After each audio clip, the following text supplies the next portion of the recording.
नमस्कार जय जगन्नाथ मु सौम्यश्री आपण मानक स्वागत करुच्ची मो चैनल को आशा करुच्ची आपण माने समस्ते बहुत ही भलरे अछंती मु भी बहुत भलरे अच्छी तो मु आपण मानक सहित लास्ट गोटे वीडियो शेयर करी मकर संक्रांति थाली स्पेशल तो तापर मु आपण मानक सहित मिसिनी बहुत दिन पर आपण मानक सहित मिसी बहुत खुशी लगुच आज मु आपण मानक सामना को नहीं आसी गोटे बहुत simple yet tasty and healthy recipe जोटा कि आज मु डिनर रे बनाया जाऊँगी।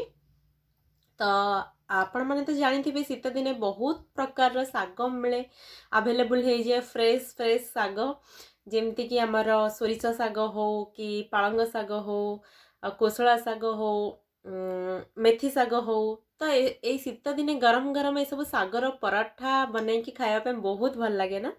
तो मु भी आज सेमती गोटाए सागर पराठा आपण मानक सहित शेयर करी तार रेसिपी आउ से सागटा होची माने मोर सेमती कोनोसी माने प्लानिंग नथिला बनैबार से सागर पराठाटा बट जड़े आणिकी आम घरे देले कि नियंतु सोरिष साग एटा बस मु सेटा को देखी देखी मोर माने माइंड को पळे आसला कि तेबे आज डिनर रे बनुची सरसों का पराठा।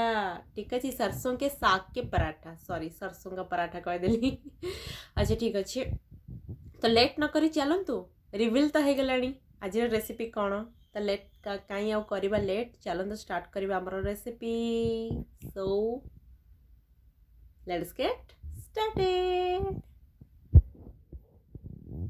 सोरिष सागर पराठा बनैबा पाई सोरिष साग बिना एटा तो बनी पारिबनी तो देखंतु फ्रेश फ्रेश साग सोरिष साग जोटा को मी धोईकी रखी देइची आओ ए साग को लेकिन आमे बनैबा आज सोरिष सागर गरमा गरम पराठा।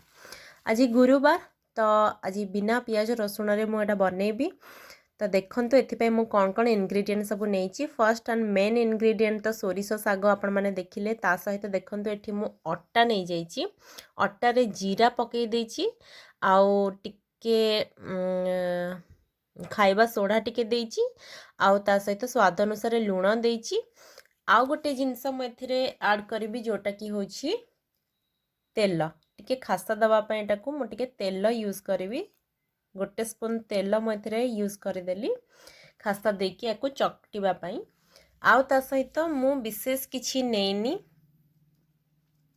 बस नहीं देखंतु चुन चुन करी काटी रखी थिबा टिके अदा आउ टिके कंचा लंका बस एतिकी इनग्रेडिएंट रे मु याकू बनेबी सोरिष सागर पराठा।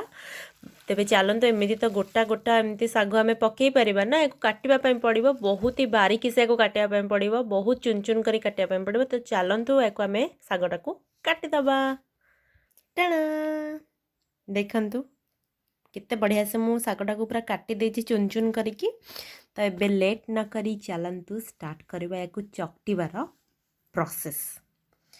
तो चकटिबे केमती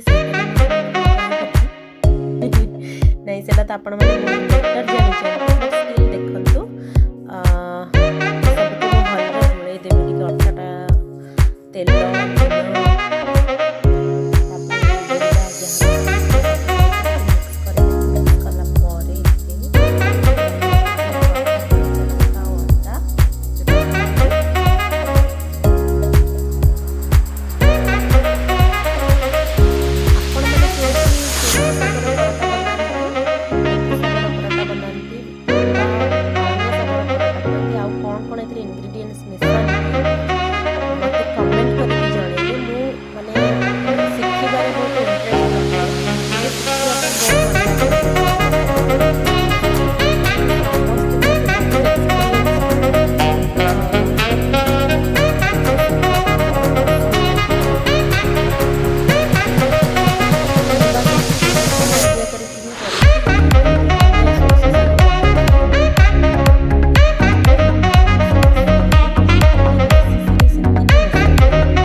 evolutionary process going on. But mankind won't be destroyed. The fact that you and I are working here today is evidence of that. ସୋରିଷ ଶାଗ କାଟିଲା ପରେ ପୁରା ଘରଟା ହିଁ ଗୋଟେ ସୋରିଷ ସୋରିଷ ବାସ୍ନା ହେଉଛି। ଆପଣ ଦେଖନ୍ତୁ କେତେ ଫ୍ଲେଭରଫୁଲ୍ ଲାଗିବ ନାଇଁ।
Find the one you should never give her up. I think it's the way life changes when in love. Yeah, I surround my soul with the positivity.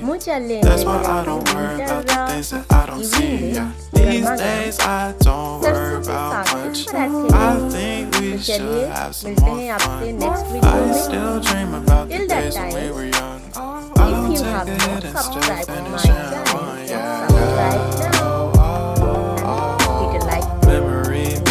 Isn't that too far away from our hearts? Yeah. The ones we keep close, we should never let go. So tell me